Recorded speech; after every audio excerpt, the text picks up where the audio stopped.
What's up, Big Blue Nation? It's your boy Bradley B-Roll back in the building. And each week I have a guest on, and it's usually a former Wildcat. And of course, I had one on this week.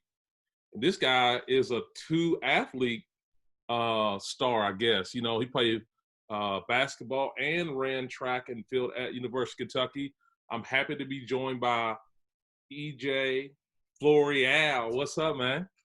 What up? What up? Appreciate you having me. I see you got the look on. You got your hat on backwards, and looking I stylish. know, right? I'm trying to figure out which look I'm rocking with. I don't want my eyes covered, but I don't like the hat backwards. I got you, man. I guess man. You've been out of Kentucky for a while, man. Tell people what you've been up to here lately. I'm just in Austin, Texas. Just still training, still waiting for my opportunity to go compete and try to make a national team. I will be trying for Canada though, so no USA.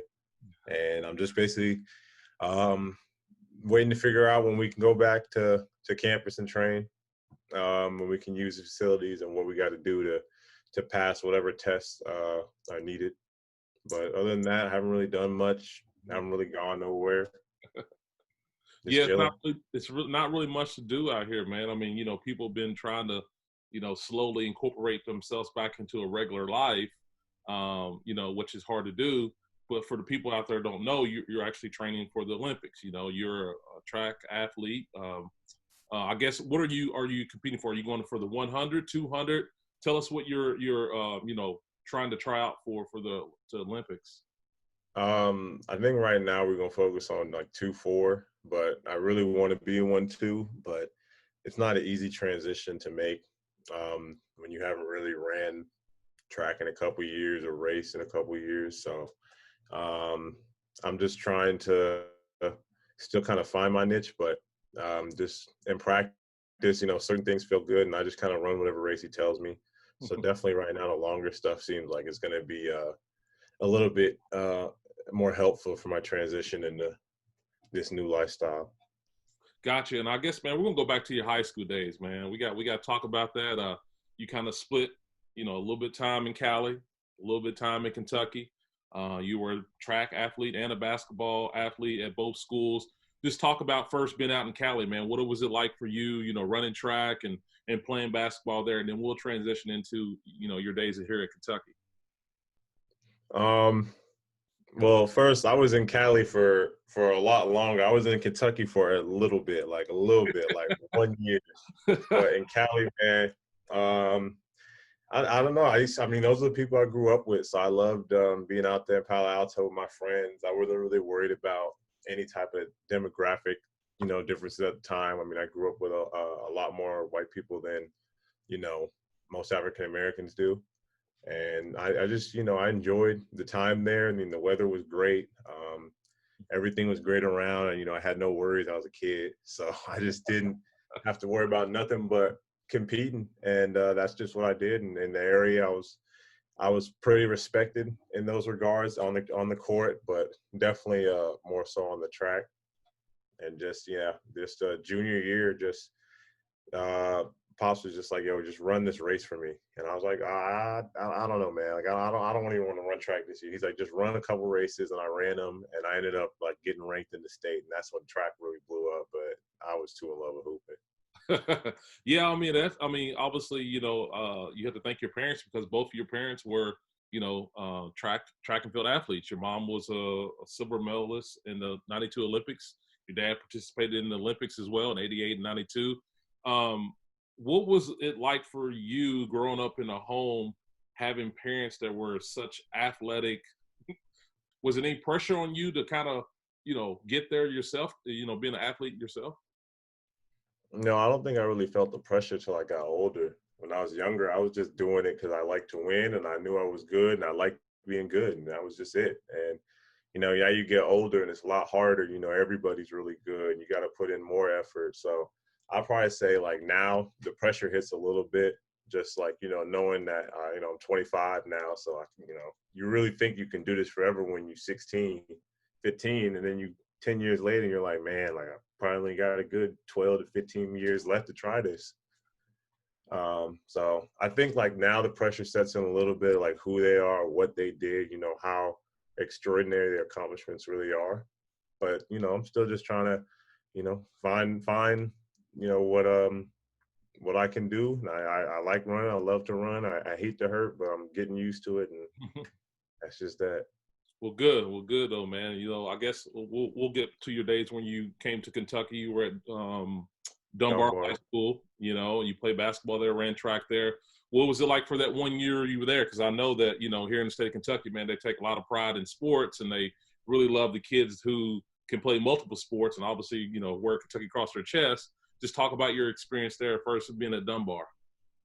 Dunbar was different. It was cool. I mean, coming from California, and it's it's almost like a fantasy. It's like you watch high schools and movies, and you're like, man, my school, I wish it was like that. Well, in California, mine was like that. So it was different coming to a school where it was really just school.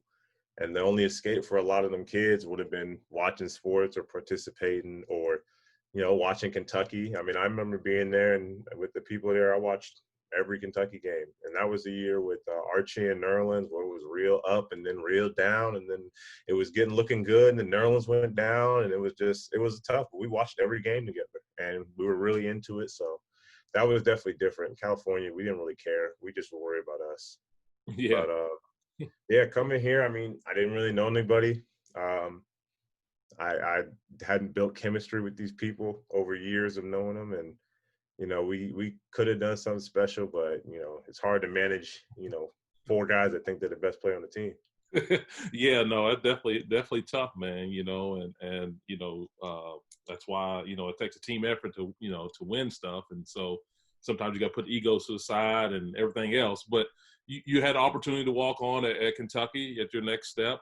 How excited was it for you? And then once you got there, what was it like for you? I know I've been to a couple practices, and during that time you were there, man, and you fit right in, man. You were athletic enough to fit right in. So I guess just talk about when you first got on the squad. I don't think it really hit me like what was going on, man, to be honest. I mean, I was 18, 17, 18, going into college. I don't think it hit me that I was really on Kentucky's team. I mean, to me, I was always gifted enough to compete with anybody on any stage and anywhere. And I wasn't surprised by a lot of the things that transpired, especially that freshman season.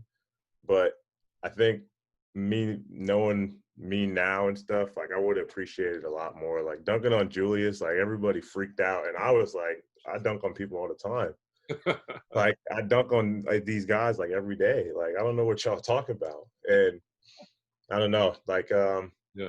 I just didn't really realize, what was going on. I was just so young and naive and just so, la-di-da about the world that it just didn't hit me. So I definitely would have done a lot of things different at Kentucky. I think that a lot could have been different, but that's what happened when you get older. You learn.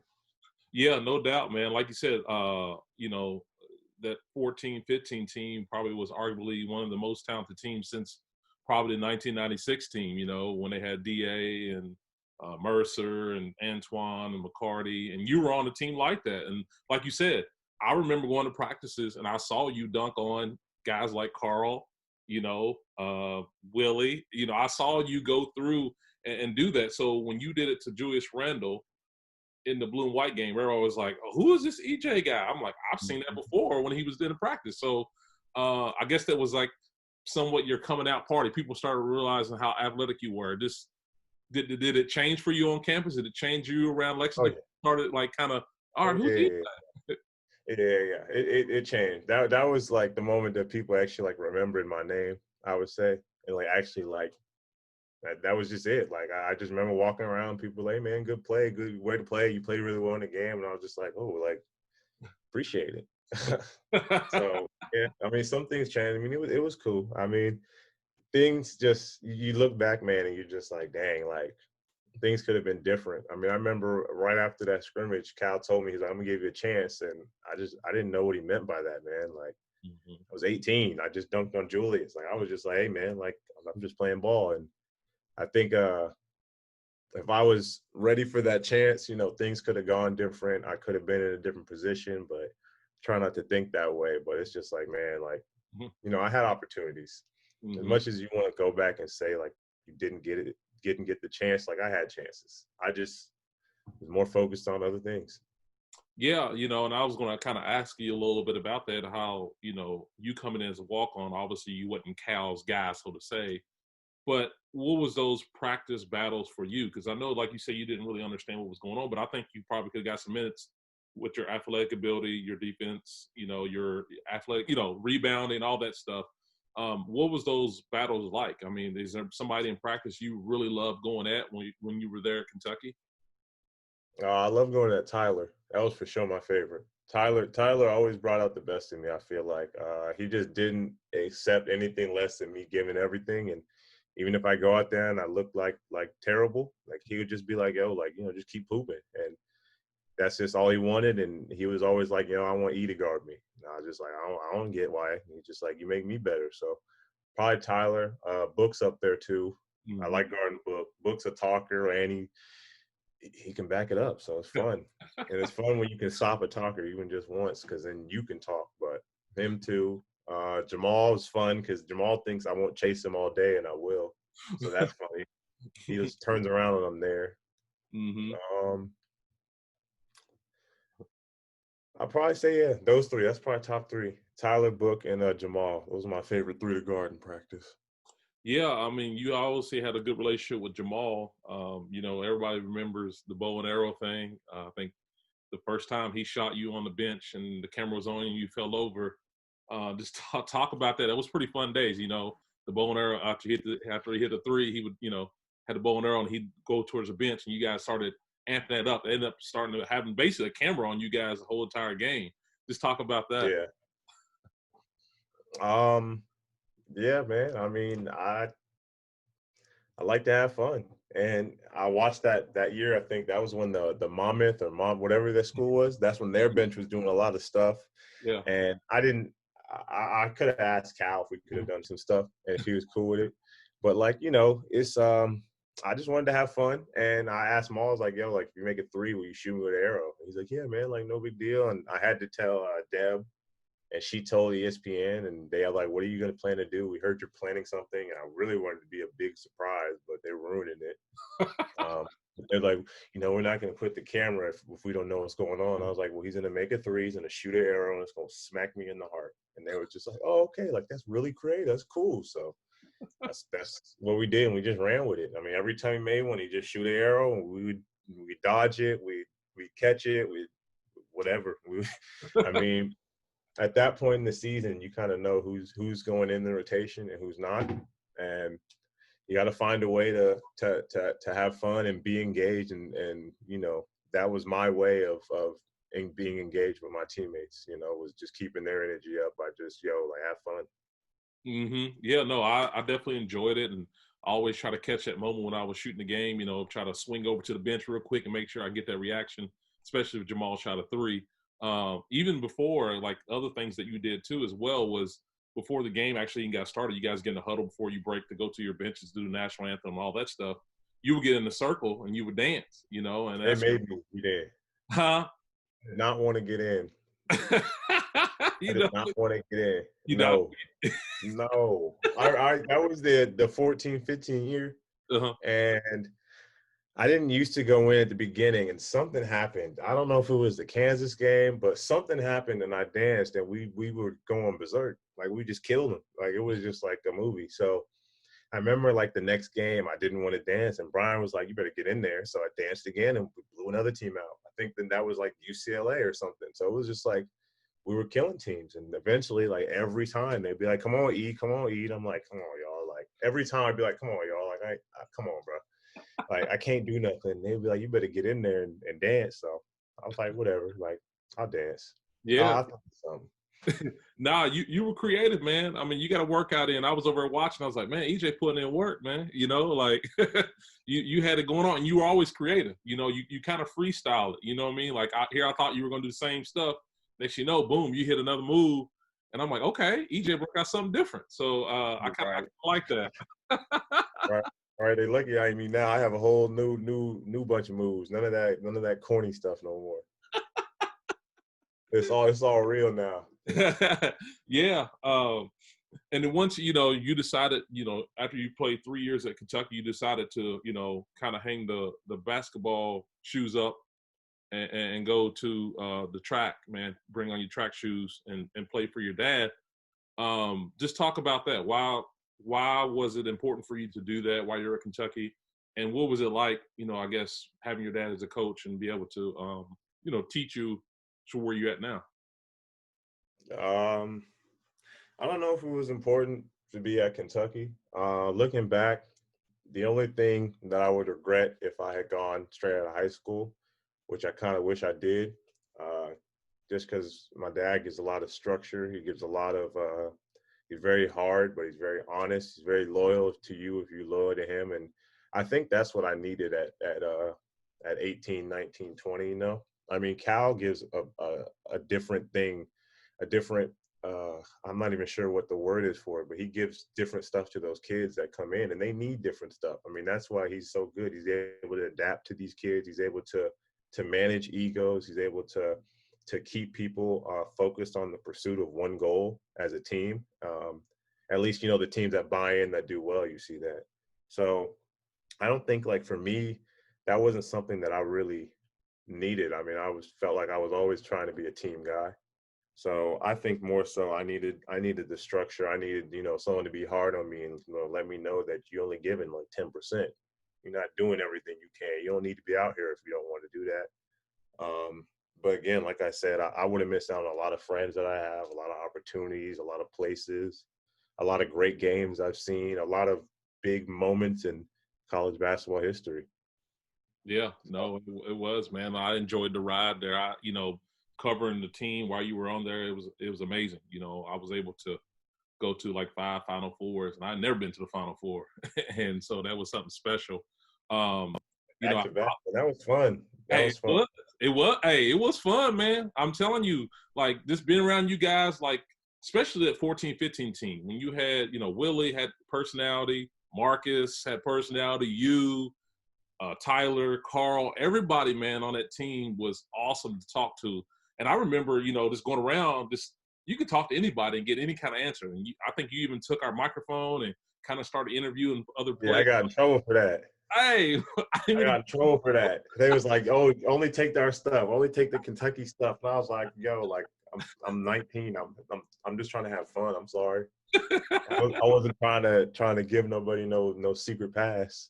Nah, I enjoyed it. You know what I'm saying? I was like, look, it was something different because obviously, man, during that year, you guys were unstoppable. You know what I mean? Like, so Mhm. we knew the game. We knew what was going to happen. We knew the outcome. We just wanted something different. We just wanted something fun, entertaining. Like you said, you were 18, 19 years old. It's like, you're sitting there watching greatness. You're like, hey, I just want to have fun. Let's go around the locker room and just make up stuff. And so that's what we Yep. decided to do. And it was fun. I loved it. I loved it. Moving on to your dad, man. He left and went to Texas. Obviously, a great university. Bigger Yeah. on if you look at university wise, as far as track and field. I was hate. Historically, yeah. Yeah, you know what I'm saying. I hate to see your dad leave, but while he was at UK, man, he left a heck of a stamp on the university. Set the bar high, getting people like Sidney McLaughlin who came there, who's obviously doing big things. How's the transition been for your dad, man, and your whole family? Being in Texas. The transition's been good. I mean, we definitely are warm weather people. So being at a place with no winter is great. Um, being able to have the option to golf basically year round that's a big escape for him. Just during the season, I mean, everyone has their escapes. I bet you Cal has something. I have no idea what it is, but he got something. But definitely just the weather is an uplifter. It reminds us of where we've been. I mean, California, we were there for like 16 years. So that's basically home to me and my sister.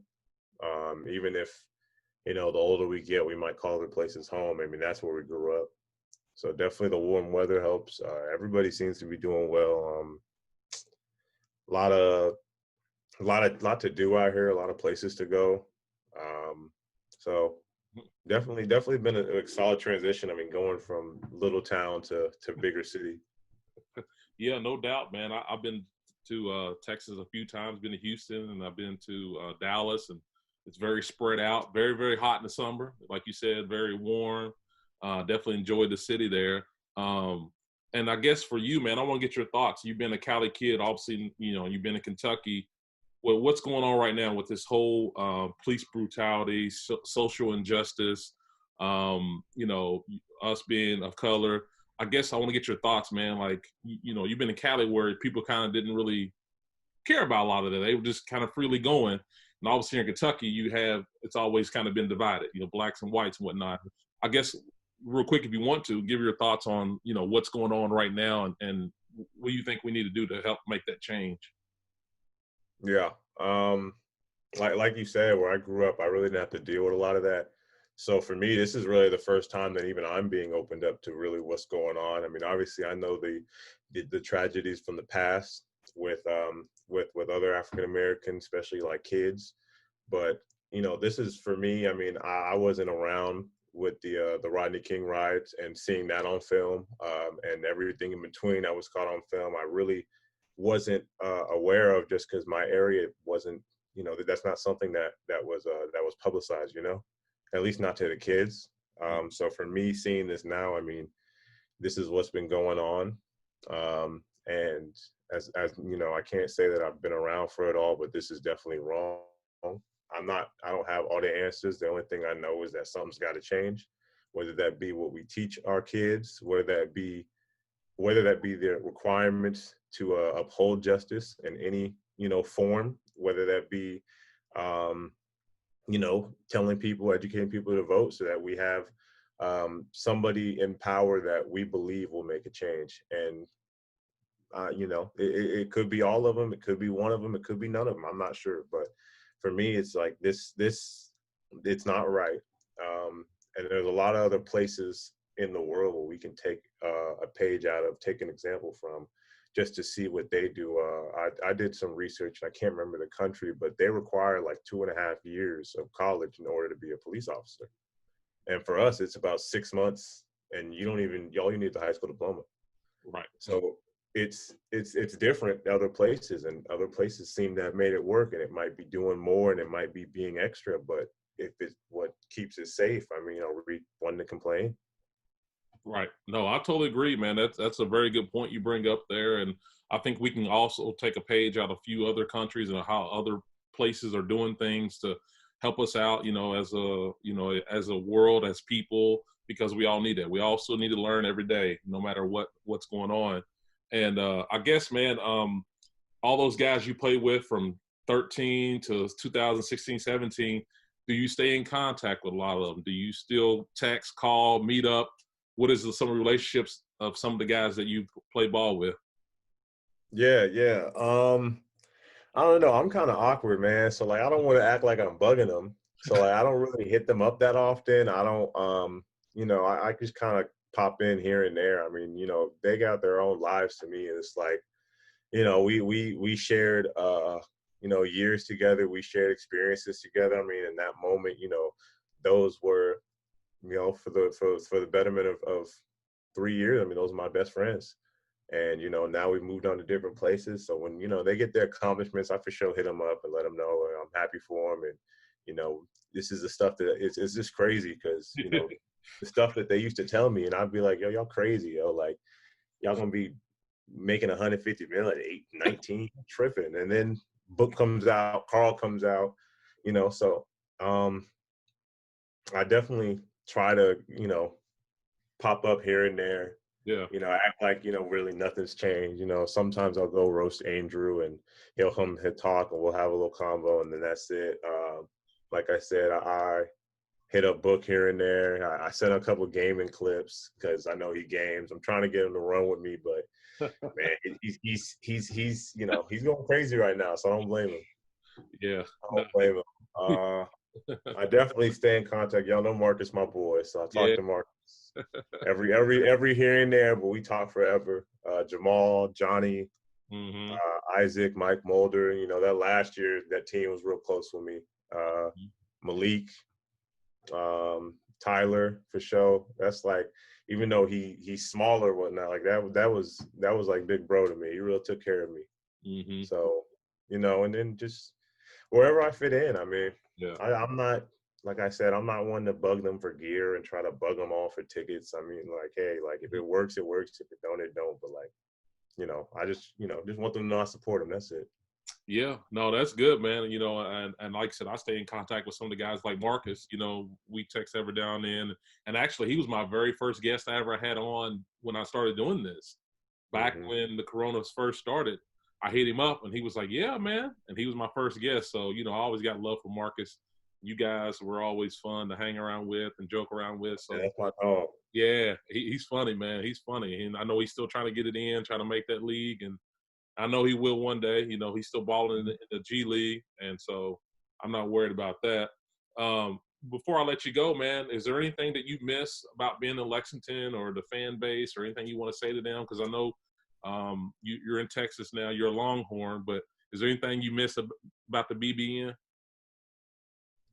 Um, I miss the times we had for sure. That was some of the. I mean, it's gonna sound cliche than a mug, but those were some of the best times of my life.